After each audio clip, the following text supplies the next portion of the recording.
Hello and welcome back to the Making It podcast for episode 57. I'm starting to sound a little bit like my favourite football manager, Sean Dyche. But I can assure you I'm not Sean Dyche just yet anyway. But Dan, it's good to be joined by you for another week of podcasting. I'd say we've built on another good week.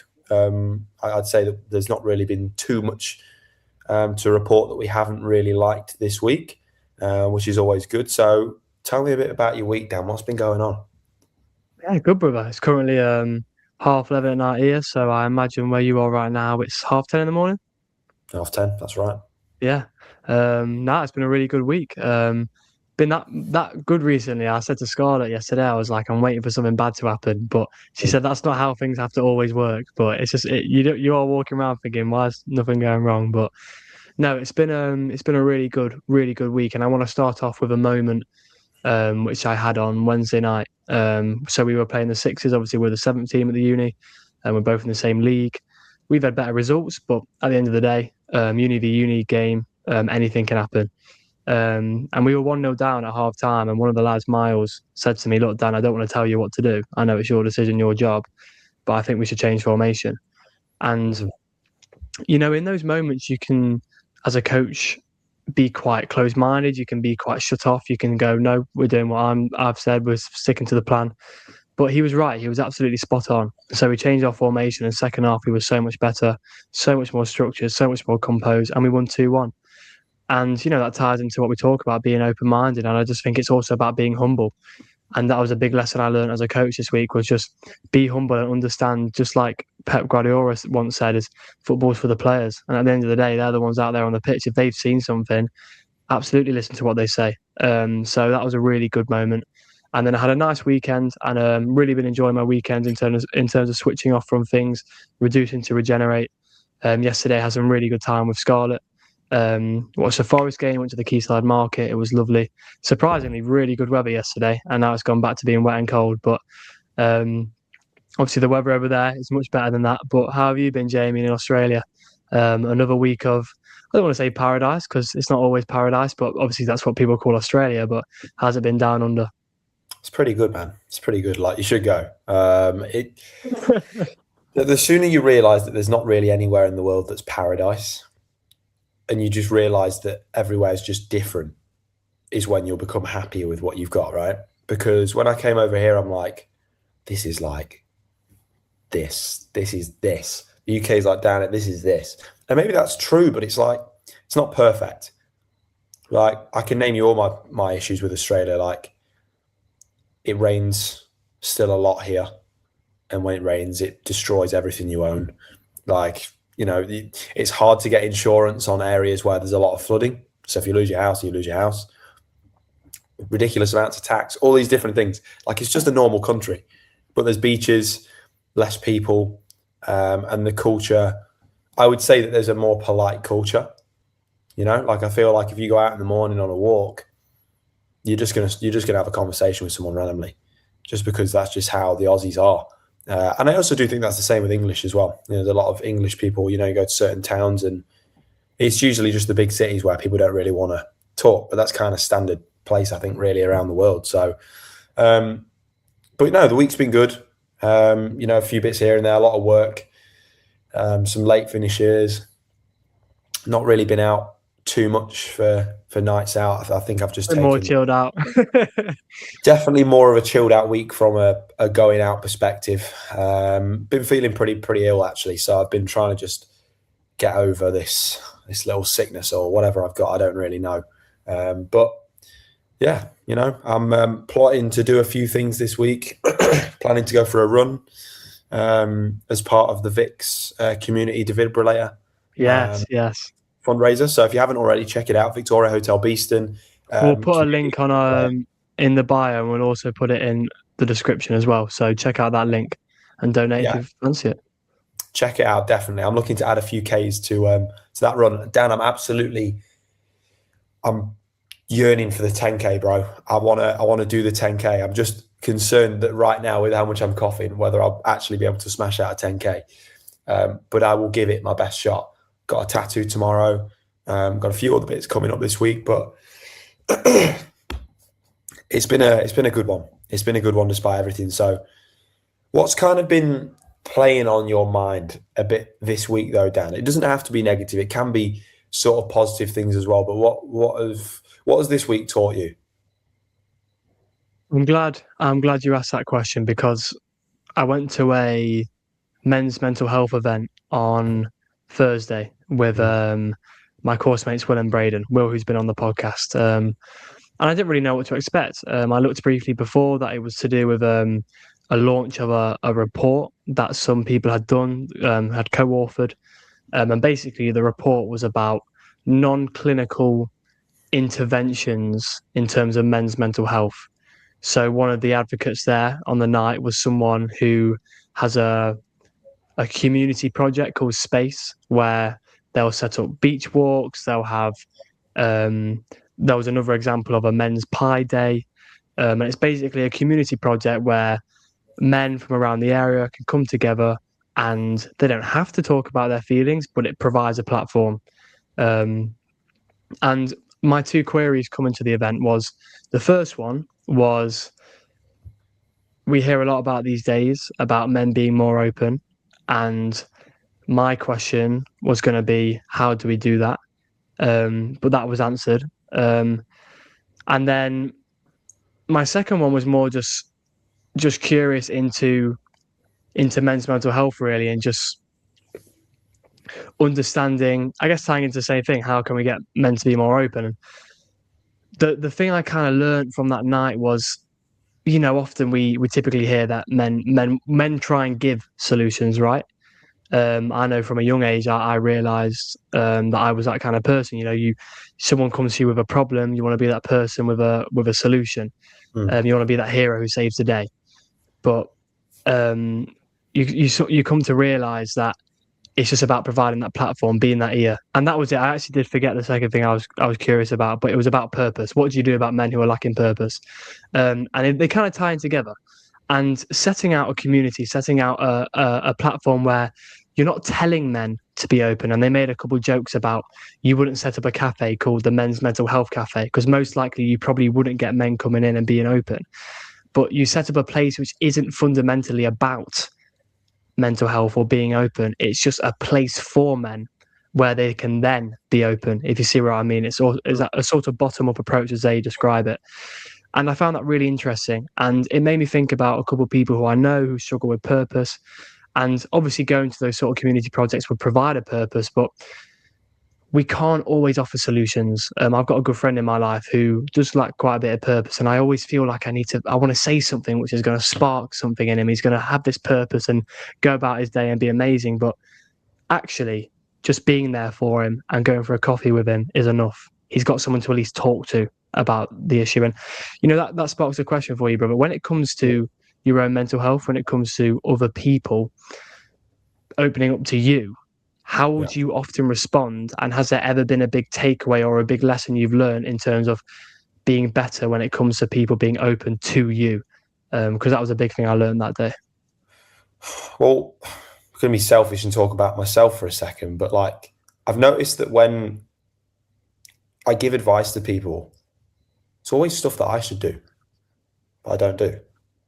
Firstly, we as men, women, whatever you are, you often give advice that you don't take yourself because you're also searching for your own way to fix a problem. So you think, let's go and give this to someone else. If it helps them, I'll do it.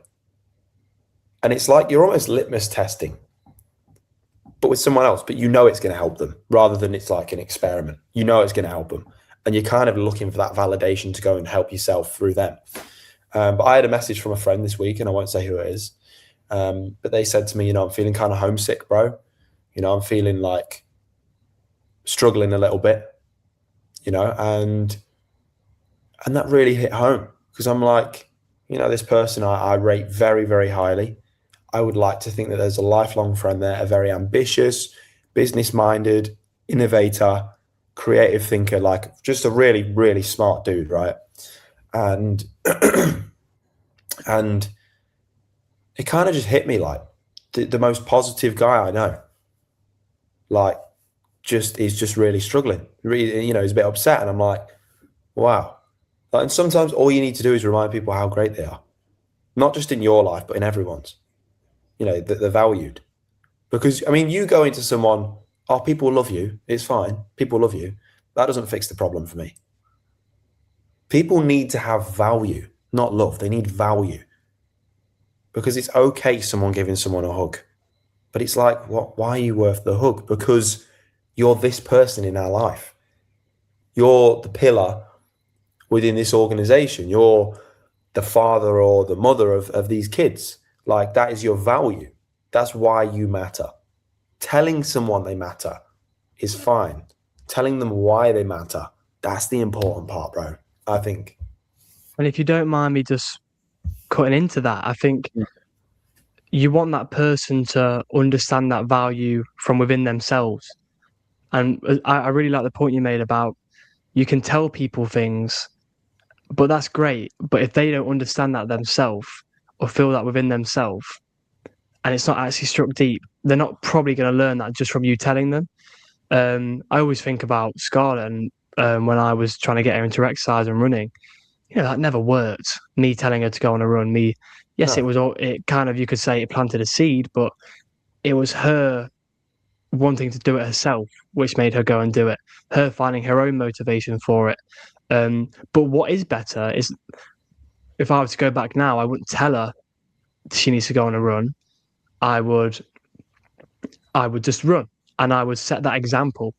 And that's what the event on Thursday really opened my eyes up to. It was understanding that as people, we almost have a responsibility at times to just show up, to just turn up, to just be the person we want to be.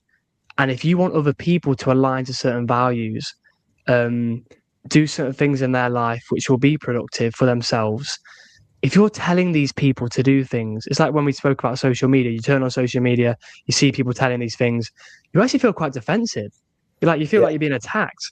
But if you just show these things, people buy into it. People go, you know what, I want to, I understand what they're saying. I want to do that themselves. And it's like I guess it's like when you listen to a podcast, from my perspective anyway, when you're listening to a podcast, certain ones, by the way, you don't feel like you're watching something and it's just, let's say it's a host and a guest, and they're directly looking into the camera, telling you what you need to be doing with your life. They're just having a conversation. And then you pick up the components that you really like and want to take away into your life. And then it feels like it's a part of you. They often say with a podcast, you almost feel like you're the third person in the conversation. Absolutely. And when you feel that way, it's like you feel involved. You feel like it's you. And that's what you need. And this is making me think now, if I'm ever in a point in my life where I want to try and create change, you can't shove things down people's throats. You've just got to show an example which people feel inspired by. And also, bro, remind people how good they are at something, but remind people how great they could be. Right? That's the thing. Remind people how great they could be, and don't do it in a way of like, that could be you, but you're a lazy cunt. Pardon me. It don't be like, it's this here. Don't make it like an attack on them. Just remind them, be like, hey, you're already in this position where you're brilliant, but this could be you here. You could just be that bit more, and you don't have to tell them why or how. They know the answers deep down. They just need someone to remind them, and maybe they won't like it. I don't know, but it's like, you got potential there, bro. I said it so I started a new football blog this week, and it's basically just me talking about football. And I'd like it to be more talking about my coaching when I get home. But for now, it's just going to be like ideas and things that just pop into my head. And I was talking about when my manager of football said to my mum that I had potential.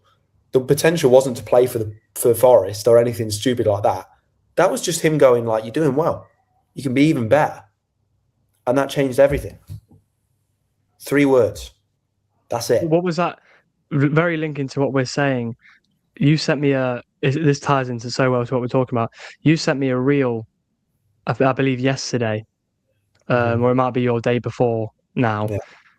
Can you remember? It was Mel Robbins who had a guest on her podcast. Can you remember what that person said? Oh God, it's Matthew Hussey.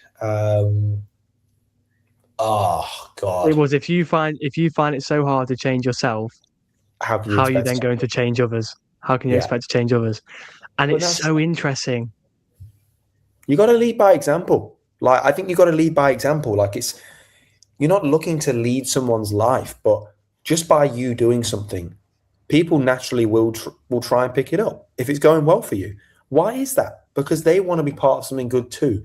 Human beings are very simple at the core of things. We overcomplicate the human psychology, I think, a little bit. Because when you strip it down to its bare bones and without like sounding condescending now, because this is your field, but like stripping down to its bare bones, people want to be part of something. Like they don't want to be part of the same thing, but they want to be part of a group of people or a demographic that do well in their eyes. To some people, that's the super rich. To some people, that's having a big family. To some people, that's, there's so many different groups that people can be in for what they deem to be successful. But people want to be part of that. They also want to be seen to be doing good things. And when they see someone close to them in their life doing something well, they want to follow that. It pushes their natural energy towards doing something that they want to do that is good. So all you have to do as a good friend is not tap someone on the shoulder and be like, hey, let's go. Do it by all means, because you do it, Dan, I do it, people do it to me, whatever. But it's like, you don't have to always do that. Every now and again, a little tap's good, but just do your thing and the rest will follow for your friends. And look, there's some people in life that don't want to move. They want to stay where they are. And that's totally fine. But give them the support and love that they deserve. Because in their eyes, they're doing their own progress. And that's good for me as a friend. 100%, bro. And it made me think about relationships, whether that's with a friend, a parent, a partner. In terms of the relation to a partner, but you can tie this in all these relationships. It's like, let's just take this example with a romantic partner or a wife, husband, etc. A question I heard once was, would you want your child? Would you be impressed if your child brought back who your partner is now? Do you, if someone says to you, your partner or your friend is so much like you, would you be happy about them saying that? Or would you be like, what? I'm so much different to them. Chris Williamson. Of course so. Do you know what? I could just tell in the way that you're saying it. I just know that's a Chris Williamson question. It always is, bro. One day, man, if there's some way we could like meet that guy, it'd be so funny. We can do it, we can make it happen. Let's aim high. And can I just say as well, bro, all his stuff that he says basically tunes in on the bird's eye perspective. Yeah. And I think for me, that's just so interesting because we do let a lot of our relationships kind of, I don't want to say hang around like a bad smell, but we do almost let our walls or boundaries fall down for certain relationships we're in or we're in and around. And I think we have to also remember, like we say, you can't change those people, but you can at least provide a platform which would make them change in a way, if you know where I'm coming from. Well, I wanted to ask you a question about relationships, especially around our age, and also within the age that we are in terms of social media, perceptions, the mental health, all these different things. Do you think a lot of relationships end at this age because people just come in with the wrong intention or can't be honest? Oh, I mean, at first I'm thinking I don't know if I've got the answer to that, but my opinion on it would be, I think one side of, relationships ending young is people think that the grass is greener and that because they're so young, there's more out there for them and that the relationship's holding them down. Obviously, in certain aspects, that would definitely be the case, but in others, definitely not. And it's interesting because I was thinking about it, when you're going back to your first question, what's been playing on your mind? We're on a night out in Liverpool the other weekend, and someone said to one of my friends, an older bloke, saying he wished he never settled down as early as he did, which was interesting to say. Bear in mind, he's still with his wife that many years later, so it clearly was a good idea to settle down early because it clearly worked out. But I just think it's so dependent. What's that? He's thinking that way about her. She's not there, but he's thinking that way about her. Imagine how that'd make her feel. And but I just think like it's all dependent on the person. So right now I feel like I've met my person. So I'm so happy that I'm in the relationship I am right now, because for me it feels like I get to spend more time with Scarlett, whereas if I met her later, do you know what I mean? But some people, they might need that a few more years to just themselves and figure themselves out before they get into a relationship. It's all very relevant, but probably, yeah, I think a lot of people, young people, aren't being honest with themselves, so then they're not going to be honest with their partner, which eventually would lead to their relationship falling, and then they feel like because they're young there's more out there, when they may realise in the end there actually wasn't. But what about you? What do you reckon? I think so, bro. I think that people aren't honest with themselves or other people about what they want. I've come to the conclusion a while ago that I think that something serious, I mean, it wouldn't make sense while I'm here, right? I think that there was someone that I would like to have been serious with, but it's logistically, it won't make sense. And the worst thing you can do is try and make that work out, because I feel like almost if there was a chance for it to work out, you may have already ruined that chance. So if there is a chance in the future, then you've already ruined that opportunity. That was a while ago, but I've never been in a serious relationship, so for me, it's a completely new thing for me. Quite scared, I'll be honest. It's quite a scary and daunting thing, because I kind of like to just do my own thing in life, and I like to have my things a certain way. So I know that I'd have to learn the art of compromise pretty quickly. But I mean, I wouldn't mind that. But it's like, it sometimes is difficult because your mates have got girlfriends and stuff, and it's like sometimes I'm like, God, I'd love that.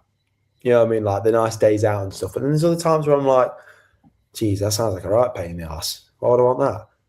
You know what I mean? So it's just, yeah.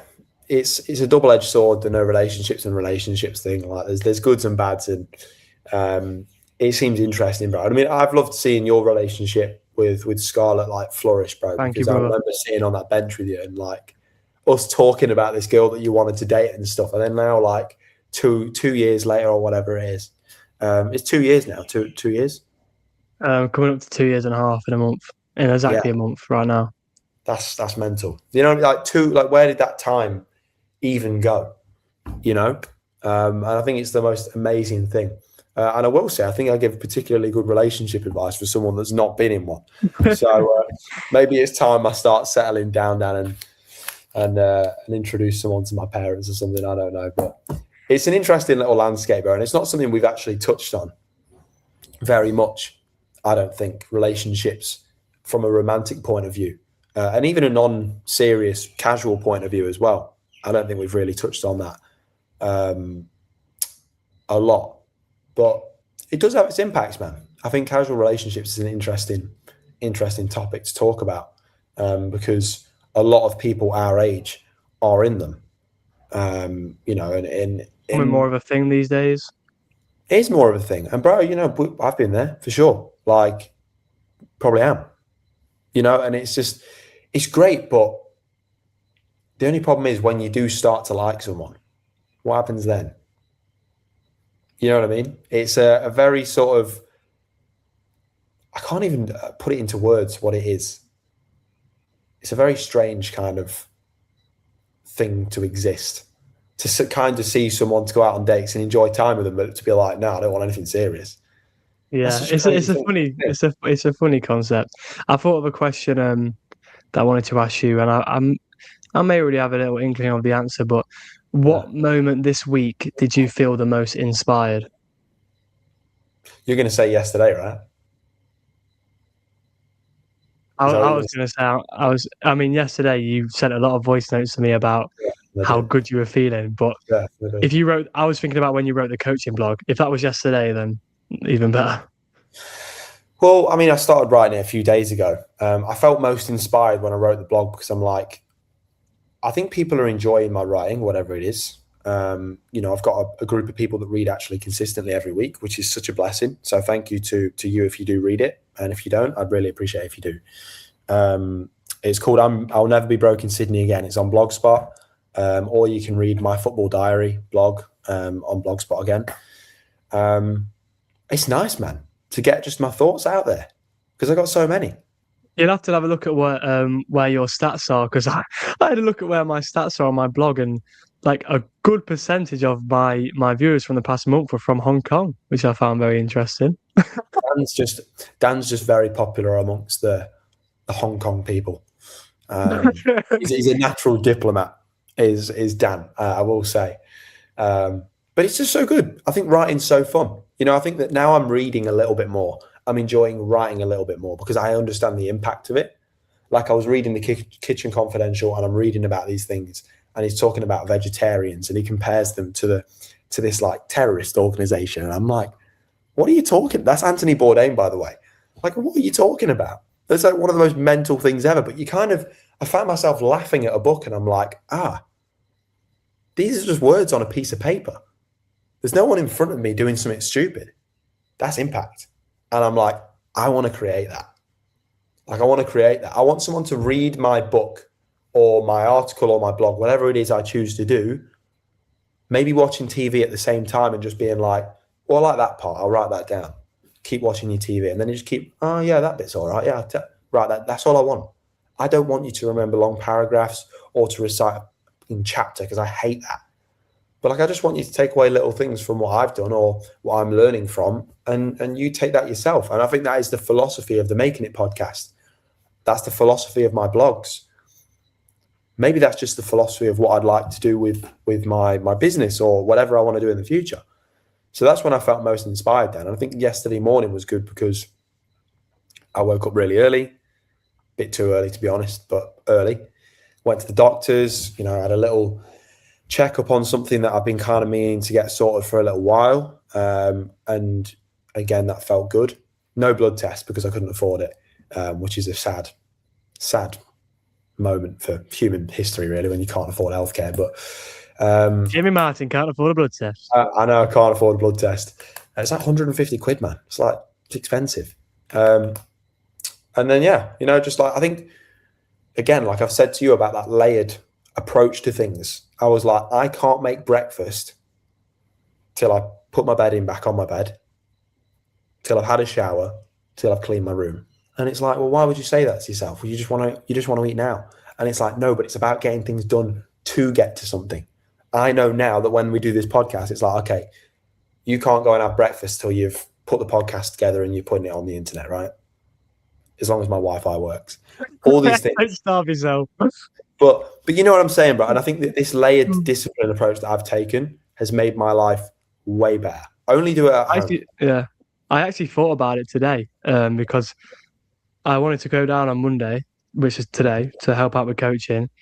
But I was thinking about my bed and I was thinking, it'd be nice to just switch off for the evening.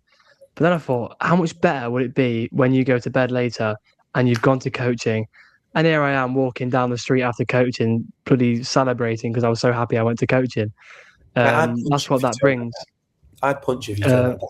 Say this to you. Don't ever turn them down because I'll come to Newcastle and tell you. And something I was thinking about on that walk back from when I got dropped off by one of the coaches home was Newcastle to me feels like a playground. And I've never thought about it that way, but that's so true. I wake up in the morning, I feel like there's opportunity. And I'm realizing with these Monday nights, like, I don't have to go. I don't get paid for the Monday nights. It's all voluntary. But it's just more experience. And I really enjoy spending my time on a Monday night down at the coaching to see what the higher teams are up to, being inspired, connecting with the coaches more. But the moment I felt most inspired was the day after that men's mental health event, which sparked a lot of my interest in the conversation today. And I ended up writing I think I wrote 2 blogs this week. One still needs to come out. And one of the blogs, which isn't quite out yet, I was talking about letting things naturally occur. And it kind of aligns with, if we're getting people to be open, just provide the platform and let it naturally happen as opposed to forcing it out of people. And it made me think about life imagine just like you're walking through nature and a little leaf falls off a tree and you don't even realize, but it drops on your shoulder or in the hood of your coat. And you end up taking that back home with you and this leaf's ended up in my house. Bit random, but I almost thought a lot of the really awesome things that happen in life naturally occur.